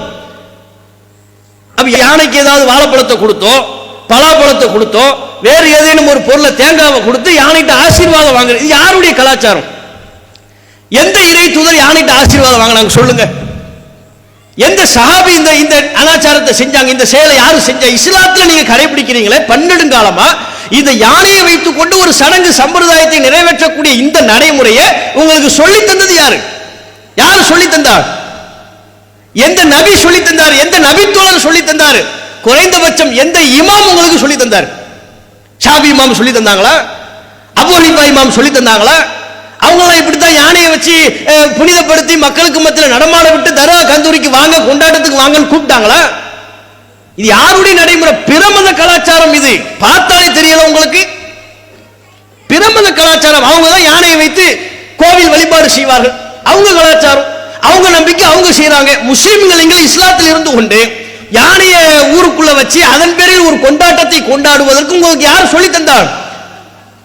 இது எப்படி இஸ்லாமாக ஆகும்? இது எப்படி அல்லாஹ் நமக்கு பொருத்தி கொள்வான்? இன்னும் சொல்லுவாங்க, நாங்க சின்ன பிள்ளையா இருக்கிற காலத்துல யானை வந்துச்சுன்னு வைங்க, போ அது சாணத்தை மிதிச்சா கல்வி வரும். அது சாணத்தை மிதிச்சா எப்படி கல்வி வரும்? நோய் தான் வரும். கல்வி வரும்னு சொல்லி அனுப்பி வைப்பாங்க, போங்க அதை போய் மிதிங்க. தர்காவிலிருந்து அது புறப்பட்டு வருது இல்லை, அந்த மகானுடைய தரிசனத்திலிருந்து அந்த யானை வர்றதுனால அதனுடைய அசுத்தம் அதனுடைய சாணி எல்லாமே புனிதம். அதை போய் மிதிக்கணும்னு சொல்லி கொடுப்பாங்க சின்ன பிள்ளைகளுக்கு. அதை தொடுவது, தொட்டு முத்தம் கொடுக்கிறது, யானையை தொட்டு முத்தம் கொடுக்கிறது, யானை மேல இருக்கிற கொடியை தொட்டி முத்தம் கொடுக்கிறது. என்ன கலாச்சாரம் இது? அது மட்டும் இல்லாம யானை போயிட்டு இருக்கும் போது சும்மா கூட்டு போறது இல்லை, அதுக்கு ட்ரம்ஸ். அது நம்ம கேரளா பக்கத்தில் இருக்கிறோமா, கேரளாவில இருந்து ட்ரம்ஸ் வகை வகையான ட்ரம்ஸ் குரூப்லாம் இருக்கு. அவங்கள ஃபுல்லா இறக்கிறது, இறக்குமதி. அடிப்பா ட்ரம்ஸ் அடி, ட்ரம்ஸ் அடிச்சா ஆட்டோமேட்டிக்கா கிறுக்குத்தனம் வெளியே வந்துடும். மனுஷன்ட்ட எல்லாத்தையுமே ஒரு கிறுக்கு லூசுத்தனம் இருக்குங்க, எல்லாத்தையுமே லூசுத்தனம் இருக்கும். அது எப்ப வெளிப்படுது? அமைதியா இருக்கும், தூங்கிட்டு இருக்கும், தட்டினா கிளம்பிடும். அதுக்கு ஒரு சாவி கொடுக்கிறது தான். பொம்மைக்கு சாவி கொடுக்கிற மாதிரி நம்ம கிட்ட உள்ள கிறுக்குத்தனத்துக்கு ஒரு சாவி இருக்கு. அந்த சாவி என்ன? தனியா இருக்கும்போது பாருங்க, யாருமே இல்ல, தனியா இருந்தா அந்த கிறுக்குத்தனம் வெளியே, அது ஒரு சாவி. அவனா ஏதாவது உளறிக்கிட்டு இருப்பான், அவனா ஏதாவது டான்ஸ் ஆடிக்கிட்டு இருப்பான். தனியா இருந்தா என்னத்தையோ முக்காவாசி கிறுக்கா மாறிடுவான் தனியா இருந்தா. ஆட்களோட சேர்ந்து இருக்கும்போது அதுக்கு சாவி கொஞ்சம் ஆஃப்ல இருக்கு, எல்லாம் பார்த்துக்கிட்டு இருக்கிறாங்க, நம்ம ஒழுக்கமா இருப்போம், அப்படி இருப்பாங்க. அது மாதிரிதான் அந்த கிறுக்குத்தனத்தை வெளியே கொண்டு வர்றதுதான் இந்த பாடல்கள்லாம். சில பேர் ட்ரெயின்ல போகும்போது பார்த்திருக்கீங்க, சோக பாட்டை கேட்டு அழுதுகிட்டே போவான். எதுக்கிட்ட அழுகுற? சோக பாட்டை கேட்டு மெனக்கட்டு அந்த சோக பாட்டை கேட்டு அழுகிறதா இருந்தா நீ கிறுக்கத்தன அர்த்தம். தேடி மெனக்கட்டு இளையராஜாவின் சோக பாடல்கள், அதை தேடி போய் கேட்டு அழுகிறன்னா நீ யாரு? நீ கிறுக்க லூசு. அழுகிறதுக்கு இப்ப என்ன இருக்கு? சோக பாட்டை கேட்டு அழுகுறாராம். அது மாதிரிதான் கேரளாவில இருந்து இன்ன பிற ஊர்கள் இருந்து ட்ரம்ஸ் குரூப்பை இறக்கி விட்டோம்னா அவங்க அடிக்கிற ட்ரம்ஸுக்கு எல்லா லூசும் வெளியே வந்துடும். சாவி பெரிய சாவி அது. லூசு வெளியே வந்த உடனே என்ன ஆட்டம் போடுறது, என்ன வேட்டியை மடிச்சு கட்டிக்கிட்டு ஆடுறது, பட்டாசு வெடிக்கிறது. இதுல சில குரூப் கஞ்சா குரூப்லாம் உள்ள வருது. கஞ்சாவை குடிச்சுக்கிட்டு ட்ரிங்க்ஸை குடிச்சுக்கிட்டு ஆட்டம் போட்டுக்கிட்டு இருக்கிறாங்க. யாரின் பேரால்? மகானின் பேரால். அவுளியாவுக்கு இதெல்லாம் பிடிச்ச காரியமா? அந்த அவுளியா தான் உங்களை இப்படி ஆட சொன்னாரா? அந்த மகான் தான் உங்களை இப்படி டான்ஸ் ஆட சொன்னாரா? இதை வழிபாடு என்று சொல்லி தந்தார்களா? அப்ப எப்படியான அனாச்சாரங்களில் ஈடுபட்டு கொண்டு இதற்கு இஸ்லாம் என்கிற சாயத்தை பூசுகிறார்கள். இஸ்லாம்ங்கிறது மிகப்பெரிய ஒரு வர்ணம். அது அல்லாஹ் தீட்டுகிற வர்ணம். அல்லாஹ் திருக்குர்ஆனில் சொல்கிறான், சிபகத்தல்லாஹ் வமன் அஹ்ஸனு மினல்லாஹி சிபகத்தன். இது அல்லாஹ் தீட்டுகிற வர்ணம். அல்லாஹ்வை விட அழகிய முறையில் வர்ணம் தீட்டுபவன் யார்? அல்லாஹ் கொடுக்கிற சாயம். இஸ்லாம் என்பது அல்லாஹ் சொல்லி தருகிற சாயம், அல்லாஹ் தீட்டுகிற வர்ணம். நாம் அதுக்கு வர்ணம் கொடுக்க கூடாது. நாம செய்யக்கூடிய முட்டாள்தனத்திற்கும் நாம செய்யக்கூடிய இந்த அரைவேக்காட்டுத்தனத்திற்கும் அனாச்சாரத்திற்கும் கேளிக்கைக்கும் இஸ்லாம் என்கிற சாயலை பூசுறதா? அந்த வர்ணத்தை நாம கொடுக்கிறதா? இஸ்லாமிய மார்க்கத்தை பொறுத்தவரையிலையும் இப்ப ஹஜ்ஜுடைய மாதம், ஹாஜிகள் போறாங்க, பல கிரியைகள் செய்யறாங்க. அந்த கிரியைகள் நமக்கு உணர்த்துறது என்ன தெரியுமா? அல்லாஹ் எதை புனிதப்படுத்தி இருக்கிறானோ அதை மட்டும்தான் நம்ம புனிதப்படுத்தணும். அல்லாஹ் புனிதப்படுத்தாத எதையும் நான் புனிதப்படுத்த மாட்டேன், அது குறித்து என்னுடைய உள்ளத்தில் ஒரு புனிதத்தை நான் வழங்க மாட்டேன் என்பதுதான் ஹஜ்ஜி நமக்கு சொல்லித்தர பல பாடங்கள்ல ஒரு முக்கியமான பாடம். ஹஜ்ஜில் என்ன இருக்கு? சஃபா மர்வா மலைக்குன்று இருக்கு. ஹஜ்ஜில் என்ன இருக்கு? ஹஜருல் அஸ்வத் கல் இருக்கு. ஹஜ்ஜில் என்ன இருக்கு? ஜம்சம் நீரூற்று இருக்கு. இதெல்லாம் அல்லாஹ்வுடைய சின்னங்கள். இன்ன ஸஃபா வல் மர்வத மின் ஷஆயிரில்லாஹ். சஃபாவும் மர்வாவும் அல்லாஹ்வின் சின்னங்கள். ஃபமன் ஹஜ்ஜல் பைத விஅதமர ஃபலா ஜுனாஹ அலைஹி யத்தவஃப பிஹிமா. யார் ஹஜ்ஜுக்கோ உம்ராவிற்கோ செல்கிறார்களோ சஃபா மர்வா மலைக்குன்றில் சஈ செய்வது அவர் மீது குற்றமில்லை. அப்ப அல்லாஹ் எதை புனிதப்படுத்துகிறானோ அந்த புனிதத்தை எப்படி நாம நிறைவேற்ற வேண்டும், மதிக்க வேண்டும் என்று சொல்லித் தருகிறானோ அப்படி மதிக்கணும். சஃபா மர்வா மலைக்குன்று புனிதம். அந்த புனிதத்தை நான் எப்படி மதிக்கிறது? அதுகிட்ட போய் துவா கேட்கறது இல்லை. அங்க நான் சஈ செய்யணும். அல்லாஹ் ரசூல் சொல்லி தந்ததை நான் பண்ணணும். ஹஜருல் அஸ்வத் கல்லை புனிதம். அந்த ஹஜருல் அஸ்வத் கல்லை நான் எப்படி மதிக்க வேண்டும்? அது நான் பக்கத்தில் இருந்தா தொட்டு முத்தம் கொடுக்கணும், தூரத்தில் இருந்தா சைகை செய்யணும். இது நான் அதற்கு கொடுக்க வேண்டிய மதிப்பு. இப்படி ஒவ்வொன்றையும் எப்படி நாம மதிக்க வேண்டும் என்பதையும் எவைகள் புனிதம் என்பதையும் இந்த மார்க்கம் நமக்கு சொல்லித் தரும். அல்லாஹ் நமக்கு சொல்லித் தருவான். அது அல்லாத வேறு எந்த கல்லை, ஹஜருல் அஸ்வத் கல் அல்லாத வேறு எந்த கல்லை நான் தொட்டு முத்தமிட வேண்டிய அவசியம் இல்லை. அப்படி நான் தொட்டு முத்தமிட வேண்டும் என்றால் அல்லாஹ் ரசூல் எனக்கு சொல்லி தந்திருக்க வேண்டும். நீங்க தர்காவை கட்டி வைத்துக் கொண்டு அந்த தர்காவில் உள்ள சமாதி, அதுக்கு மேல உள்ள போர்வை, அதையெல்லாம் தொட்டு முத்தம் கொடுக்குறீங்களே, அதை புனிதம் நினைக்கிறீங்களே. தர்காவில் கட்டப்படுகிற கொடி, அந்த கொடி புனிதம். எப்படி புனிதமாகும்? நபிகள் நாயகம் ஸல்லல்லாஹு அலைஹி வஸல்லம் அவர்களோடு புதிதாக இஸ்லாத்தை ஏற்றுக்கொண்ட சஹாபாக்கள் போனாங்க. போகும்போது அந்த புதிதாக இஸ்லாத்தை ஏற்றுக்கொண்ட மக்கள் பயணத்தின் நடுவிலே ரசூலுல்லாஹ்ட்ட ஒரு கோரிக்கை வைக்கிறாங்க. அல்லாஹ்வின் தூதரே, இணை வைப்பாளர்களுக்கு தாத்து அன்வாத் என்ற புனித மரம் இருப்பதை போல எங்களுக்கும் ஒரு புனித மரத்தை ஏற்படுத்தி தாருங்கள். இணை வைப்பாளர்கள் தாத்து அன்வாத் என்கிற ஒரு மரத்தை புனிதப்படுத்திக் கொண்டு அங்க ஓய்வெடுக்கிறாங்க. அங்க ஆயுதங்களை தொங்க விட்டுக் கொள்கிறார்கள். கேட்டா அந்த மரத்துல தங்குனா நல்லது, பாக்கியம். ஒரு ஊருக்கு போறோமா, யுத்தத்துக்கு போறோமா, அந்த மரத்துல தங்குறது பாக்கியம் நினைக்கிறாங்க. அதை புனிதப்படுத்தி கொண்டார்கள். அதுபோல் முஸ்லிம்கள் நபிகள் நாயகத்திடம் எங்களுக்கு ஒரு மரத்தை புனிதப்படுத்தி தாங்கன்னு கேட்கும் பொழுது நபிகள் நாயகம் ஸல்லல்லாஹு அலைஹி வஸல்லம் அவங்க கடுமையா கோபப்படுறாங்க. என்ன கேள்வி, என்ன கோரிக்கை இது? இது மூசா நபியின் சமுதாயம் மூசா நபியிடத்தில் கேட்ட கோரிக்கையை விட மோசமா இருக்கு. அவர்கள் தான் மூசா நபியிடத்தில் கேட்டார்கள், ஏழை நபர்களுக்கு பல கடவுள் இருப்பதை போல எங்களுக்கும் பல கடவுளை ஏற்படுத்தி தாருங்கள் என்று கேட்டார்கள். அவங்களுக்கு மட்டும் பல கடவுள், எங்களுக்கு மட்டும் ஒரு கடவுளா?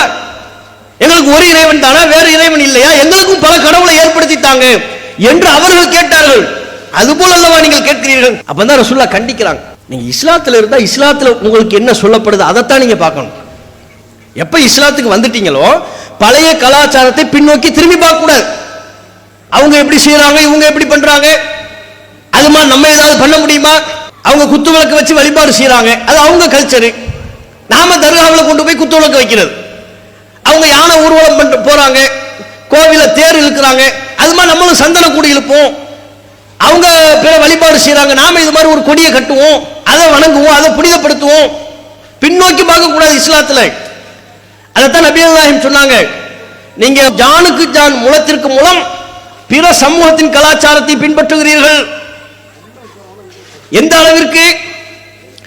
அவர்கள் ஏதேனும் ஒரு உடுப்பு பொந்திற்குள் நுழைந்து விட்டால் என்ன ஏது என்று காரணம் பார்க்காம நீங்களும் அதே உடுப்பு பொந்திற்குள் நுழைகிறீர்கள். இது எவ்வளவு கண்டிக்கத்தக்கது என்பதாக நபிகள் நாயகம் சொல்றாங்க. யாரை நீங்கள் நாடுகிறீர்கள் அல்லாஹ்வின் தூதரே என்று கேள்வி எழுப்பிய பொழுது அல் யஹூத வன் நஸாரா, யூதர்களையும் நஸாராக்களையும் சொல்கிறீர்களா? அவங்கள பார்த்து அவங்க கலாச்சாரத்தை நாங்கள் பின்பற்றுவதாக நீங்கள் சொல்கிறீர்களா என்று கேட்ட பொழுது ஆம். வேறு யாரை? நீங்க யூதர்களை பார்க்கறீங்க, நஸாராக்களை பார்க்கறீங்க, அவங்க என்ன செய்யறாங்களோ அதை இன்ச் பை இன்ச்சா இஸ்லாத்தின் பேரால் நீங்க செய்றீங்க. இது அல்லாஹ் ஏற்றுக்கொள்ளத்தக்க காரியம் அல்ல, விரும்புற காரியம் அல்ல என்று நபிகள் நாயகம் கண்டிக்கிறாங்க. அப்ப இதுவெல்லாம் இன்னைக்கு முஸ்லிம்கள் அந்த கண்டனங்களை எல்லாம் பொருட்படுத்தாம, ரசூலுல்லாஹ்வுடைய அறிவுரையை பொருட்படுத்தாம, ரசூலுல்லாஹ்வுடைய எச்சரிக்கையை பொருட்படுத்தாம, நாம இஸ்லாம் என்கிற பேர்ல இத்தகைய அனாச்சாரங்களை செய்து கொண்டிருக்கிறோம். இதுல என்ன நன்மையை கண்டோம்? இதை இவ்வளவு பிடிவாதமா இது இஸ்லாத்தில் இல்லை என்று எல்லோரும் சொல்லியதற்கு பிறகு இன்னும் சில பேருக்கு என்ன, நீங்க எவ்வளவு சொன்னாலும் சரி, நீங்க சொல்ல சொல்ல நாங்க அதிகப்படுத்துவோம். நீங்க ஒரு யானையை பத்தி பேசுறீங்களா, அடுத்த முறை இதே கொண்டாட்டத்துக்கு நாங்க 2 யானையை இறக்குவோம். இறக்குனா யாருக்கு கேடு, யாருக்கு நாசம், யாருக்கு பாவம்? இதெல்லாம் இறை மறுப்பாளர்களுடைய சிந்தனை அல்லவா? ஒரு அறிவுரை சொல்லப்பட்ட அது குர்ஆன்ல இருக்கா, ரசூலுல்லாஹ் நமக்கு சொல்லி தந்திருக்கிறாங்களோ அப்படி நம்ம யோசிக்கணும். இவங்க மக்களை எப்படி ஏமாற்றுகிறார்கள் அல்லது மக்களை எப்படி இத்தகைய அனாச்சாரத்தை நோக்கி திசை திருப்புகிறார்கள் பார்த்தா பொய்யான கதைகளை சொல்லி மக்களினுடைய சிந்தனையை மழுங்கடிக்க வைக்கிறாங்க. அவர்களுடைய மார்க்க அறிவை ஒன்றுமில்லாமல் ஆக்குகிறார்கள். நீங்க பாத்தீங்கன்னா இந்த தர்காக்கள்லாம் அந்த அப்படிப்பட்ட கதைகள்ல தான் ஓடிக்கிட்டு இருக்கு. ஒருத்தர் சொல்றாரு, ஒரு கதை சொல்றாரு பாருங்க. ஒரு பாபா இருந்தாராம். அந்த பாபாவினுடைய மகிமை என்ன அவர் சொல்றாரு. நமக்கு சிறு வயசு தான்.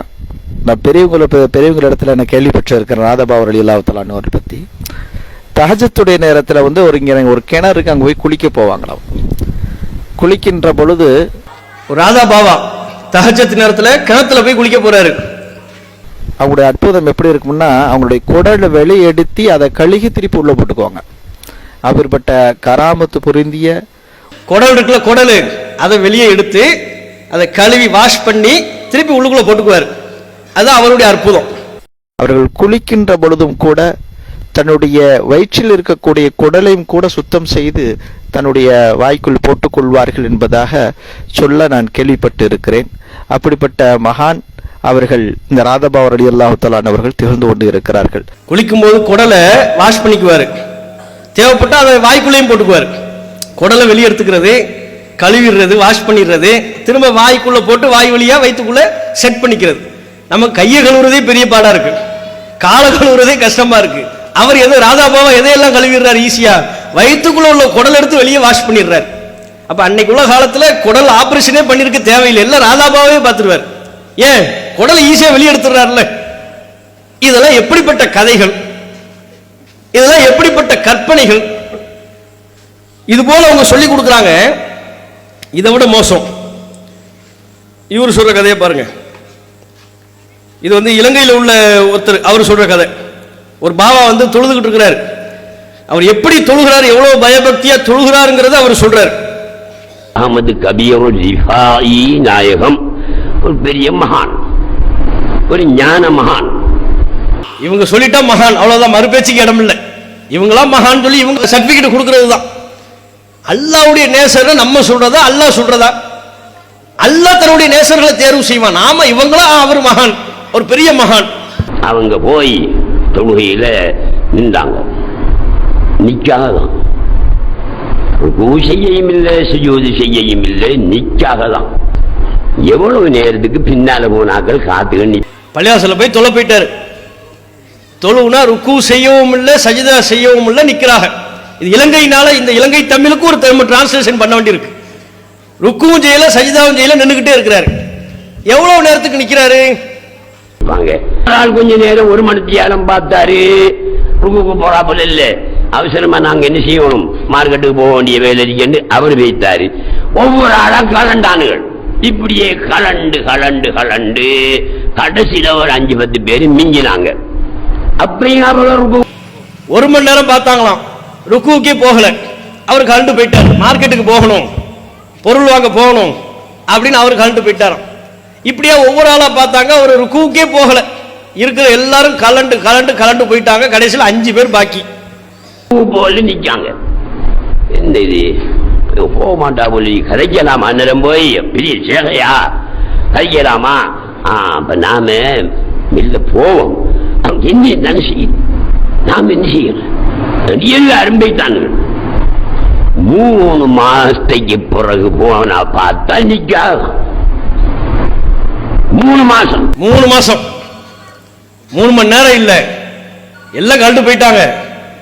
3 மாசத்துக்கு பிறகு பார்த்தாலும் அவர் அப்படியே தொழுகையில ருக்குவுக்கே போகாம சஜிதாவுக்கே போகாம முதல் ரக்காத்திலேயே நின்றுகிட்டு இருக்கிறாங்க. போய் பார்த்தா நிக்காங்கதான்.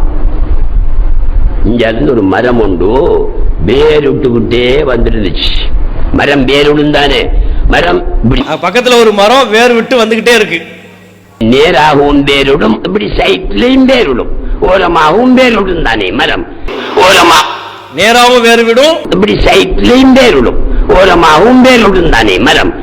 அப்படி ஒரு மரம் அது அப்படியே வேறு விட்டுக்கிட்டு வந்த உடனே ரிவாய் நாயத்திலே கால் வந்து முட்டிச்சு. அந்த வேறு முட்டிச்சு ரிவாய் நாயத்துடைய காலில். அப்ப அதுக்கு புட்டி அருகி ரிவாய் நாயகம் தொழுவிட்டிருக்காங்க. அவங்களோட காலில் நாம சைட்டால போவோம்னு மாறி அப்படியா போவோம். அது போகல. வேறு என்ன காலை துளைச்சு துளைச்சி துளைச்சி துளைச்சி காலு இந்த பக்கம் வேறு வந்து அது போகுது. 3 மாசத்துக்கு இடையில காலை துளைச்சிட்டு அந்த பக்கம் போயிட்டு வேறு கால உள்ளதான் போகுது. இவர்கள் அமினிக்காக 3 மாசத்துக்கு பிறகுதான் ஒரு கட்டத்தில், அது எத்தனை நாளையால் என்று தெரியல, 3 மாசம் கழிந்த பிறகுதான் ருக்குவுக்கு போய் சுஜூதுக்கு போய் அந்த தொழுகையை முடிச்சாங்க. அதற்கு பிறகும் அவருக்கு 3 மாசம் ஆயும் ருக்குவுக்கே போகல. இதை சொன்ன உடனே அவங்க மேல நம்பிக்கை உள்ளவங்க என்ன நினைப்பாங்க, ஏ அப்பா ரிஃபாய் நாயகம் மகான் எவ்வளவு பெரிய மகான் பாருங்க, நமக்கெல்லாம் 3 மணி நேரம் தொழுகையில நிக்க முடியல, அவர் 3 மாசமா ருக்குவுக்கு போகாம நின்று இருக்கிறாருன்னா பெரிய மகான் அப்படின்னு நம்ம நினைப்போம். கொஞ்சம் யோசிச்சு பாருங்க, 3 மாசமா ருக்குவுக்கு போகலன்னா என்ன அர்த்தம்? 3 மாசமா அவர் வேற எந்த தொழுகையுமே தொழுகல. 3 மாசமா லுஹர் தொழுகல, 3 மாசமா அசர் தொழுகல, 3 மாசமா மக்ரிப் தொழுகல, 3 மாசமா இஷா தொழுகல, ஃபஜ்ர் தொழுகல. அதுலயே நிக்கிறார். 3 மாசத்துக்கு இடையில எவ்வளவு வக்து வருது, அந்த அத்தனை வக்து தொழுகையும் தொழாம கடமையான தொழுகையை புறக்கணிச்சிருக்கிறாரு. இது எப்படி மகானா மாறுவாரு? அந்த 3 மாசத்துக்கு இடையில ரமலான் வந்துருச்சுன்னா அது தனி கேள்வி. அப்ப இதை எப்படி சிரமப்படுத்தி நீங்க சொல்வீங்க? இப்படி இமாம்களின் மீதும் மகான்கள் என்று இவர்கள் யாரை கற்பிக்கிறார்களோ அவர்களின் மீதும் குருட்டு பக்தியை தான் ஏற்படுத்திக்கிட்டு இருக்காங்க. எந்த அளவுக்கு இவர்கள் குருட்டு பக்தியை ஏற்படுத்துறாங்கன்னா, ஒருத்தர் சொல்றாரு, முஹைத்தீன் அப்துல் காதிர் ஜெயிலானி அவரை பத்தி சொல்றாரு. அவருடைய பக்தர் ஒருத்தர் மௌத்தாயிட்டாருன்னா, இப்ப மலக்கு வந்து கேள்வி கேட்பாங்கல்ல, கபர்ல அடக்கம் செய்யப்பட்டாச்சு, மலக்கு வர்றாங்க, நம்ம கிட்ட கேள்வி கேட்கிறாங்க. என்ன கேள்வி கேட்பாங்க? இஸ்லாம்னா என்ன, ரசூலை பத்தி என்ன நினைக்கிற, இப்படிலாம் கேட்பாங்கல்ல. மன் ரப்புக்க உமா தீனுக்க, இந்த கேள்வி கேட்பாங்க. இந்த கேள்விக்கு ரசூல்லா நமக்கு ஒரு பதில சொல்லி தந்துட்டாங்க. இவர் எப்படி உருவாக்குறாரு பாருங்க. இவர் என்ன சொல்லி கொடுக்கிறாரு? கௌசுல்லாலம் ரலியல்லாஹு அன்ஹு அவர்களிடத்தில் ஒரு முரீதின் வந்து கேட்கிறார். முரீது பிள்ளைவன் வந்து கேட்கிறாங்க, நாயகமே உங்களோட சிறப்புகளை பற்றி நீங்கள் சொல்லுங்களேன். கபருக்குள்ளே 2 மலக்குமார்கள் கேள்வி கணக்குக்காக வேண்டி வருவார்கள். முன்கர் நக்கீர் அலைஹிமஸ்ஸலாம் 2 மலக்குமார்கள் கேள்வி கணக்குக்காக வேண்டி வருவார்கள். கேள்வி கணக்குக்காக வேண்டி வந்த மலக்குகள் உன்னை பார்த்து முதலாவதாய் மன் ரப்புக்க, உன்னுடைய ரப்பு யார் என்று ஒரு கேள்வி கேட்பார்களே, அந்த கேள்விக்கு நீ பதில் சொல்லாமல் மீறி அவர்களை பார்த்து நீ கேட்க வேண்டும், அப்துல் காதர் முஹையத்தீன் நான் யார் என்பதாக கேள், இந்த கேள்விக்குரிய பதிலை அவர்கள் சொல்லுவார்கள் என்றார்கள். கௌசுல் ஆலம் ரலியல்லாஹு அன்ஹு அவர்கள் மலக்குகள்கிட்ட போய் எதிர்த்து கேள்வி கேட்க சொல்றாங்க. விளங்குதா உங்களுக்கு? அவங்க மலக்கு வந்து மண் ரப்புக்கன் கேட்டா அதுக்கு நம்ம பதில் சொல்லக்கூடாதான், மலக்கிட்ட திருப்பி கேட்கணுமா. என்ன கேட்கணும்? மண் ரப்புக்கெல்லாம் இருக்கட்டும், முஹைத்தீன் அப்துல் காதர் ஜீலானி யார், அதை பத்தி நீங்க சொல்லுங்க. அவரை பத்தி நீங்க சொன்னா இப்ப நீங்க கேட்ட கேள்விக்கு அவர் பதில் சொல்வாரு. இந்த அளவுக்கு நாயகத்துக்கு வலிமை இருக்கிறது. மலக்குகளை போய் எதிர்த்து கேள்வி கேட்க முடியுமா? கேள்வி கேட்க சொல்றாங்க. அப்ப எந்த அளவிற்கு மக்களை மூட பழக்க வழக்கத்தில் திளைக்க செய்கிறார்கள், அறியாமையில் மூழ்க வைக்கிறார்கள். இவர்களாக ஒரு கற்பிதத்தை கற்றுக் கொடுத்து விட்டு இதைத்தான் இஸ்லாம் என்று பொய்யாக சித்தரிக்கிறார்கள். இத்தகைய அனாச்சாரத்தில் மூழ்கி இருக்கக்கூடிய மக்கள் சிந்திக்க வேண்டுமா இல்லையா? அப்ப இந்த அனாச்சாரங்களில் ஈடுபடாதீர்கள், அல்லாஹ்வை பயந்து தூய இஸ்லாத்தை கடைபிடியுங்கள், குர்ஆனை பின்பற்றுங்கள், நபிமொழியை பின்பற்றுங்கள். நாளை மறுமையில் ஈடேற்றம் பெறக்கூடிய வகையில் நம்முடைய செயல்பாடுகளை நாம் திருத்தி அமைத்துக் கொள்ள வேண்டும் என்று சொன்னால் அது தவறா? அது பிரச்சனையா? அது அது உங்கள் மீது உள்ள கோபத்தின் வெளிப்பாடா, அன்பின் வெளிப்பாடா? குர்ஆன் படி ஹதீஸின் படி எதை சரியான இஸ்லாம் என்று நாங்கள் நம்புகிறோமோ அதை நீங்கள் பின்பற்றுமாறு அழைப்பு விடுக்கிறோம். இப்ப நீங்க செய்யறது தப்பு, இதுதான் தூய இஸ்லாம், இதை நீங்கள் பின்பற்றுங்கள். தர்கா வழிபாடு இஸ்லாத்தில் இல்ல, தாயத்து தட்டு தகடு அது இஸ்லாத்தில் இல்ல, கொடியேற்று விழா இஸ்லாத்தில் இல்ல, யானையை வைத்து ஊர்வலம் போறது இஸ்லாத்தில் இல்ல, பட்டாசு வெடிக்கிறது இஸ்லாத்தில் இல்ல. இதுவெல்லாம் இஸ்லாம் என்று நமக்கு தப்பா சொல்லி தந்திருக்கிறாங்க. இன்னும் சொல்ல போனா பல பேருக்கு அது இஸ்லாம்ங்கிற பேர்ல கூட செய்யறது இல்லை. இந்த இளைஞர்கள் வந்து ஆட்டம் போடுறாங்கல்ல, அது ஒரு ஜாலி, ஒரு சந்தோஷம், ஒரு மகிழ்ச்சி என்று அவர்கள் செய்கிறார்கள். இஸ்லாமிய மார்க்கத்தை பொறுத்தவரை நம்முடைய மகிழ்ச்சியை வெளிப்படுத்துவதற்கென்றும் ஒரு எல்லை இருக்கிறது. பெருநாள் தினம் நம்முடைய மகிழ்ச்சிக்குரிய தினம். அந்த பெருநாள் தினத்தில் பட்டாசுகளை வெடிக்க மார்க்கத்தில் அனுமதி இருக்கா? பட்டாசு வெடித்து நம்முடைய மார்க்கத்தை, நம்முடைய மகிழ்ச்சியை வெளிப்படுத்த முடியுமா? ட்ரம்ஸ் வாத்தியங்களை வெளிப்படுத்தி, இன்னிசை கச்சேரிகளை வெளிப்படுத்தி நம்முடைய மகிழ்ச்சியை வெளிப்படுத்த மார்க்கம் அனுமதிக்குதா? இல்ல. அப்ப நம்முடைய மகிழ்ச்சியை நாம வெளிப்படுத்துவதாக இருந்தால் கூட அதற்கு எல்லை உண்டு. கேளிக்கை என்று நாம் எல்லா செயல்களையும் புறந்தள்ளிவிட முடியாது. சில கேளிக்கை நம்மை நரகில் கொண்டு போய் தள்ளிவிடும். திருக்குறானில் அல்லாஹ் நரகவாசிகளை பற்றி சொல்லி தருகிறார். ஏன்பா நீங்க நரகத்தில் வந்து கிடக்குறீங்கன்னு கேள்வி கேட்டா அவங்க சொல்வாங்களாம், இன்னா நஹூது மஅல் ஹாயிதீன். முதலில் அவர்கள் என்ன சொல்கிறார்கள்? லம் நக்கும் மினல் முஸல்லீன், நாங்கள் சரியா தொழுகை நேரத்துக்கு தொழ மாட்டோம். வலம் நக்கும் நுத்இமுல் மிஸ்கீன், ஏழைக்கு நாங்கள் உணவளிக்கவும் மாட்டோம். வ குன்னா நஹூது மஅல் ஹாயிதீன், கேளிக்கையில் நாங்கள் ஈடுபட்டு கொண்டிருப்போம். கேளிக்கையில் ஈடுபடுறதுனால மகிழ்ச்சி கொண்டாட்டம் என்கிற பேர்ல நாங்கள் ஈடுபடக்கூடிய கேளிக்கை நிமித்தம் தொழுவதில்லை, ஏழைக்கு உணவளிப்பதில்லை. அப்ப அவர்களை எது நரகத்தில் தள்ளுகிறது? அவர்கள் ஆடக்கூடிய கேளிக்கை ஆட்டங்கள் அவர்களை நரகில் தள்ளுகிறது. அந்த கேளிக்கையினுடைய உணர்வு தான் அல்லாஹ்வுடைய சிந்தனை அவருடைய உள்ளத்திலிருந்து மழுங்கடிக்க செய்கிறது. இது நம்ம புரியணும். இதை ரசூலுல்லாஹ் நமக்கு இறுதி பேருரையில் சொல்லி தந்திருக்கிற மிக முக்கியமான ஒரு எச்சரிக்கை இது. அல்லாஹ்வின் தூதர் அவர்கள் இதே இறுதி பேருரையில் நமக்கு பெண்களை பற்றியும் சொல்லி தந்தார்கள், பெண்களினுடைய பாதுகாப்பை பற்றி சொல்லி தந்தார்கள், பெண்களினுடைய உரிமைகளை பற்றி சொல்லி தந்தார்கள். அல்லாஹ்வின் தூதர் இறுதி பேருரையில் பெண்களினுடைய பாதுகாப்பையும் உரிமையும் சொன்னது மட்டுமல்ல, அப்படிப்பட்ட ஒரு சமூகத்தை உருவாக்கினார்கள், கட்டமைத்தார்கள். தங்களுடைய தோழர்களுக்கும் சொன்னார்கள், ஒரு காலம் வரும், மிக விரைவில் ஒரு காலம் வரும், அது ஏன் அந்த காலத்தை நீ பார்ப்பாய். அது எப்படிப்பட்ட காலம்? அந்த காலத்தில் ஒரு பெண் தன்னந்தனியாக சன்ஆ என்கிற இடத்திலிருந்து ஹல்ரமௌத் வரையிலே, அது பெரிய தொலைதூரம், அது தொலைதூர பயணத்தை ஒரு பெண் தன்னந்தனியாக மேற்கொள்வாள். வழியில் எவர் குறித்தும் அவள் அஞ்ச மாட்டாள், ஓநாயை தவிர. இன்றைக்குள்ள காலகட்டத்தில் நாய் தொல்லை இருக்குல்ல, நாய் பிரச்சனை, அது மாதிரி அன்றைக்குள்ள காலகட்டத்தில் ஓநாய் பிரச்சனை. அவன் நபிகள் நாயகம் ஸல்லல்லாஹு அலைஹி வஸல்லம் அவங்க சொல்றாங்க, ஒரு காலம் மிக விரைவாக இந்த இஸ்லாமிய மார்க்கம் இதன் சட்ட திட்டங்கள் கடைபிடிக்கப்படுவதன் மூலம் எப்படிப்பட்ட பாதுகாப்பு பெண்களுக்கு நிலவும் என்றால், சன்ஆவிலிருந்து ஹல்ரமௌத் வரையிலையும் ஒரு பெண் தன்னந்தனியாக பயணம் மேற்கொள்வாள். அவள் கற்புக்கு பாதுகாப்பு, அவளது பொருளாதாரத்திற்கு பாதுகாப்பு, அவளின் உயிருக்கு பாதுகாப்பு. வழியில் வழிப்பறி பற்றி அவள் அஞ்சப்பட வேண்டிய அவசியம் இல்லை. தன்னை யாரும் கொலை செய்து விடுவார்களோ பயப்பட வேண்டிய தேவையில்லை. வழியில் அவள் பயப்படுவதாக இருந்தால் ஒன்றே ஒன்று, என்ன? அது பாலைவன தேசம், ஆங்காங்கே ஓநாய்கள் வரும். ஓநாய் குறித்து மாத்திரம்தான் அவள் அச்சப்பட வேண்டுமே தவிர வேறு எது குறித்தும் அவள் அச்சப்பட வேண்டிய அவசியம் இல்லை. எப்படிப்பட்ட பாதுகாப்பை ரசூலுல்லாஹ் உருவாக்கி இருக்காங்க. நபிகள் நாயகத்திடமிருந்து அந்த செய்தியை கேட்ட நபித்தோழர் சொல்கிறார், ஆம், நான் மரணிப்பதற்கு முன்பே நபிகள் நாயகம் சொன்ன அந்த காலத்தை நான் கண்டேன். பெண்களுக்கு அவ்வளவு பாதுகாப்பா இருந்துச்சு. சன்ஆவிலிருந்து ஹல்ரமௌத் வரையிலையும் ஒரு பெண் தன்னந்தனியாக பயணம் மேற்கொண்டால் இந்த பாதுகாப்பு வேண்டும் பெண்களுக்கு.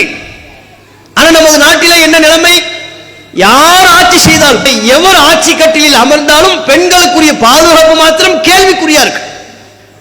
அண்மையில் நடைபெற்ற வேதனைக்குரிய நிகழ்வு, கோவையில சூலூர் என்கிற பகுதியில் ஒரு 10 வயது சிறுமி, 10 வயசுங்க, 11 வயசு சின்ன பிள்ளை, வீட்டில் ஆள் காணும், அந்த பிள்ளையை காணும். என்னாச்சு ஏதாச்சுன்னு பெற்றோர்கள் பரிதவிக்கிறாங்க. ஒரு நாள் ஆயிருச்சு, குழந்தை இல்ல. குழந்தை வர 10 வயசு 11 வயசு சின்ன பெண்ணு வரலன்னா பெற்றோருடைய மனது எவ்வளவு பாடுபடும். பிறகு செய்தி வருகிறது, அருகாமையில் உள்ள ஒரு கிணற்று புதர், அதற்கு அருகாமையில் ஒரு சடலம் கிடக்கிறது. பார்த்தா அந்த சின்ன பிள்ளை, காணாம போன அந்த பிள்ளை பிணமாக சடலமாக கண்டெடுக்கப்படுகிறாள். மருத்துவ உடற்கூறாய்வு செய்தால் அந்த 10-11 வயது சிறுமியை பல பேர் சேர்ந்து பாலியல் வன்புணர்வுக்கு ஆளாக்கி இருக்கிறாங்க, அடித்தே கொலை செய்திருக்கிறார்கள். எவ்வளவு வேதனைக்குரிய செய்தி. பெற்றோர்கள் அந்த குழந்தையின் முகத்தை பார்ப்பதற்கே கலங்குகிறார்கள். ஏன்? முகத்தை எல்லாம் கல்லை கொண்டு, கூரான ஆயுதத்தை கொண்டு அடித்து நொறுக்கி முகத்தை சேதப்படுத்தி இருக்கிறாங்க. என் புள்ள முகத்தை என்னால் பார்க்க முடியலன்னு பெற்றோர்கள் கண்ணீர் வடிக்கிறார்கள். இப்ப நடந்த சம்பவம். 10 வயசு சிறுமிக்கே நம்ம நாட்டில் பாதுகாப்பு இல்லையே, தமிழ்நாட்டில் பாதுகாப்பு இல்லையே, சட்டம் ஒழுங்கு அந்த அளவிற்கு பாதுகாப்பற்ற ஒரு நிலையில் இருக்கின்றதே. இது இந்த ஆட்சி அந்த ஆட்சி என்று இல்லை. திமுக ஆட்சியிலும் இத்தகைய கொடுமைகள் தொடர்ந்தது, அதிமுக ஆட்சியிலும் இத்தகைய கொடுமைகள் தொடர்ந்தது. இப்போது புதிதாக பொறுப்பேற்றிருக்கிற தாவேகா ஆட்சியிலும் இதே கொடுமை தொடர்கிறது. யார் ஆட்சி கட்டிலில் வந்து அமர்ந்தாலும் பெண்களுக்கு இழைக்கப்படுகிற கொடுமை, பெண் சிறுவர் சிறுமிகளுக்கு இழைக்கப்படுகிற இந்த கொடுமையை கட்டுப்படுத்த முடியல. கடைசியில் யாருன்னு பார்த்தா பத்திரிகையில் இப்ப செய்தி கொடுக்குறாங்க, அந்த பெண்ணினுடைய வீட்டில் வாடகைக்கு இருந்த ஒரு கேங்கு, 35 வயசு மதிக்கத்தக்க நபர்கள் வாடகைக்கு இருந்திருக்கிறாங்க முன்னால. அவங்க இப்ப இடமாற்றி போயிட்டாங்க. அந்த பழக்கத்தை வைத்துக்கொண்டு அந்த பெண்ணை வானு கூப்பிட்டு புதருக்கு கூட்டு போய் சீரழித்து விட்டு கொலையும் செய்திருக்கிறார்கள்.